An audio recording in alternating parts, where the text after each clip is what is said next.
Welcome to Democracy Now!, democracynow.org, the War and Peace Report. I'm Amy Goodman. A team of United Nations human rights experts have accused the U.S.-backed Saudi-led coalition of committing possible war crimes in Yemen, including the bombing and shelling of schools, hospitals, and markets. The report comes just days after the U.S.-backed coalition bombed a camp for civilians displaced by war, killing 21 people, killing 31 people, including 22 children. Charles Garraway, one of the authors of the UN report, spoke earlier today. Individuals in the government of Yemen and the coalition, including Saudi Arabia and the United Arab Emirates, may have conducted attacks in violation of the principles of distinction, proportionality, and/or precautions, which may amount to war crimes, and also acts that may amount to war crimes, including cruel treatment and torture, outrages upon personal dignity, rape, and conscripting or enlisting children under the age of 15. The UN report also accused the Houthi rebels of committing possible war crimes, including arbitrary detention, torture, ill treatment, and the recruitment of child soldiers. The UN report on Yemen comes as the Pentagon and State Department are threatening to reduce military and intelligence support to Saudi Arabia following an airstrike earlier this month on a Yemeni school bus that killed 51 people, including 40 school children. It's not clear if President Trump supports a cutoff of military aid to Saudi Arabia. North Korean officials are warning that denuclearization talks may fall apart due to reluctance from the United States to support an official end to the Korean War. CNN is reporting North Korea sent Secretary of State Mike Pompeo a letter stating the U.S. is still not ready to meet North Korean expectations in terms of taking a step forward to sign a peace treaty. Pompeo had been scheduled to travel to North Korea this past weekend, but Trump called off the trip after receiving the letter. In a major victory for voting rights, a federal court has once again struck down North Carolina's gerrymandered congressional district voting map, saying it was unfairly drawn to help Republican candidates. In 2016, Republicans won 77% of the state's House districts, despite receiving just 53% of the statewide vote. A redrawn map could put more seats into play for Democrats in November, but the case may first go back to the Supreme Court. In education news, the top federal consumer watchdog for student loans has resigned and accused the Trump administration of siding with predatory lenders over the nation's student loan borrowers. Seth Frotman worked as student loan ombudsman under Mick Mulvaney, the acting head of the Consumer Financial Protection Bureau. In his resignation letter to Mulvaney, Frotman wrote, quote, "Unfortunately, under your leadership, the Bureau has abandoned the very consumers it's tasked by Congress with protecting. Instead, you've used the Bureau to serve the wishes of the most powerful financial companies in America," unquote. Frotman's resignation comes as outstanding student loan debt has topped $1.5 trillion. Facebook has taken the unprecedented step of banning Burma's commander-in-chief of the army from the social media platform, one day after the United Nations issued a report calling for Burma's top military generals to be investigated for genocide against Rohingya Muslims. State-led violence in Burma last year led to the displacement of 700,000 Rohingya Muslims.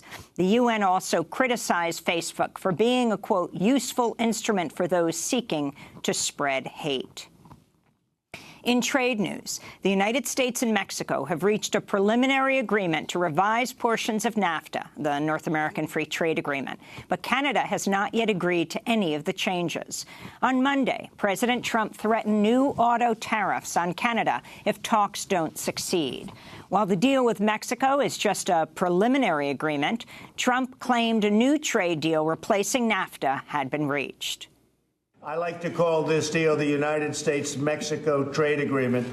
I think it's an elegant name. I think NAFTA has a lot of bad connotations for the United States because it was a ripoff. It was a deal that was a horrible deal for our country. And I think it's got a lot of bad connotations to a lot of people. And so we will probably, you and I will agree to the name. On Monday, President Trump broke his near silence on the death of Senator John McCain. At an evening dinner honoring evangelical leaders, Trump briefly spoke about the late senator who died on Saturday. Also, our hearts and prayers are going to the family of Senator John McCain. Going to be a lot of activity over the next number of days, and we very much appreciate everything that Senator McCain has done for our country. So thank you very much.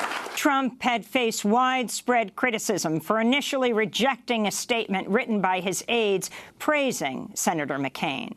The Trump administration also re-lowered the White House flag on Monday after coming under enormous criticism for not keeping it at half-staff to honor McCain, as so many other flags on federal property were.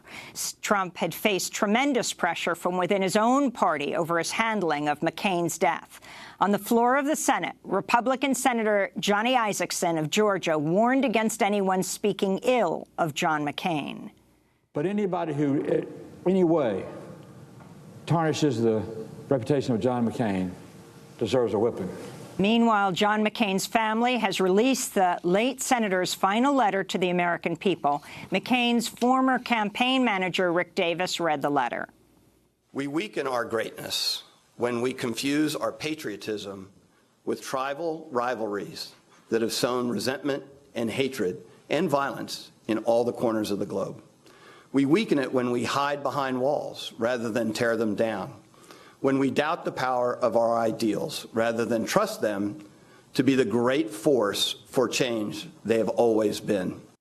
In environmental news, a new scientific study has found air pollution can lead to a huge reduction in cognitive intelligence.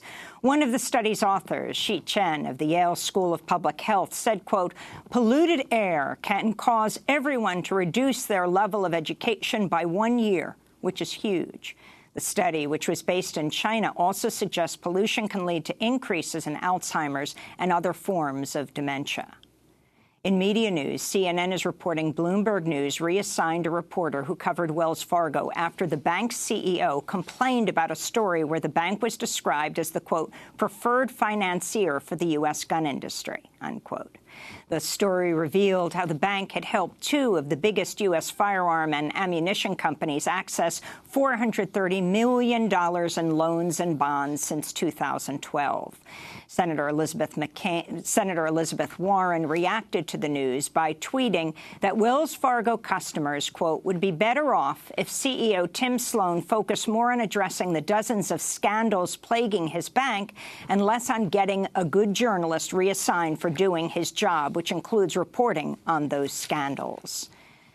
In Egypt, a former ambassador and 6 other opposition activists remain in jail after being detained last week. The diplomat, Massoum Marzouk, was arrested shortly after he called for a referendum on President Abdel Fattah el-Sisi's rule. Since the 2013 coup, el-Sisi has overseen the jailing of thousands of dissidents. On Monday, former Egyptian presidential candidate Hamdine Sabahi openly criticized el-Sisi's rule. We believe that this regime must be changed. This is a failed authority. This is a repressive authority. This authority opposes the interests of the Egyptian people. This authority has broken through the Constitution and disrespected it. This authority arrests opinion makers and puts them in prison just because they speak out with words of truth in the face of an unjust ruler. This authority harms the interests of the Egyptian people. And the celebrated Malian singer Kyra RB has died at the age of 58. Known as the Nightingale of Timbuktu, RB appeared on Democracy Now! In 2010 to talk about her music as well as to perform. When I hear of war, I sing so that the war may cease. Because in the case of war, it is women who suffer. Therefore, it is better for us women to sing against war and conflict between men and between countries.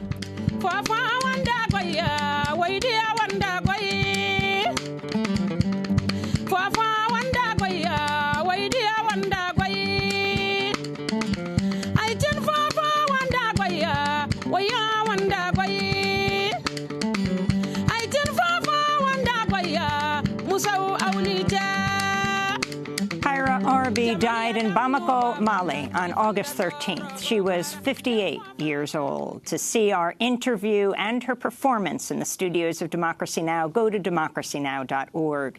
And those are some of the headlines. This is Democracy Now!, democracynow.org, The War and Peace Report. I'm Amy Goodman. And I'm Juan Gonzalez. Welcome to all of our listeners and viewers around the country and around the world.